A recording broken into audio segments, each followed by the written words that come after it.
From a big swing in the race for the White House to rising tensions between the United States and China over balloons being shot down. Meet the Press moderator Chuck Todd is walking us through this week in politics.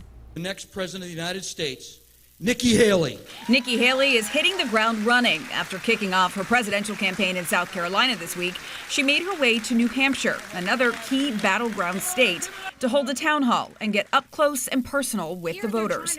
And while she and former President Donald Trump are the only Republicans to officially launch campaigns for the White House, it won't be that way for long. She really has made it, the timing for other candidates to announce, a bit more awkward.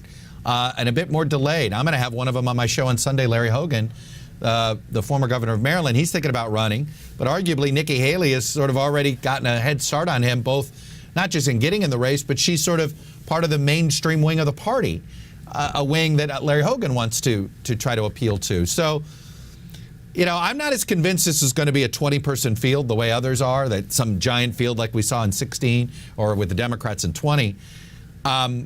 Which is why I think Nikki Haley was smart to get in as early as she did. In the meantime, the White House is on the defense this week. Yesterday, President Joe Biden defending his decision to shoot down 4 unidentified objects, saying while it's not confirmed the objects are in fact spying mechanisms from other countries, he said he'll do what he can to keep Americans safe.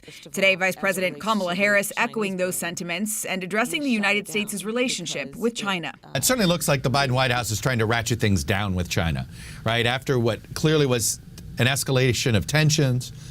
And I think, frankly, they weren't sure if the other 3 objects they shot down were of Chinese origin.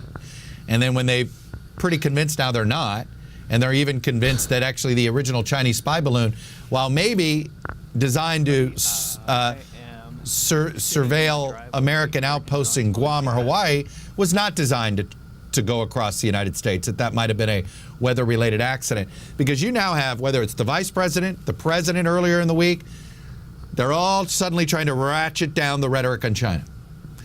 So I think that seems to be the big takeaway for me this week. For a deeper dive into these issues and so much more, watch Meet the Press with Chuck Todd Sundays right here on WCNC Charlotte.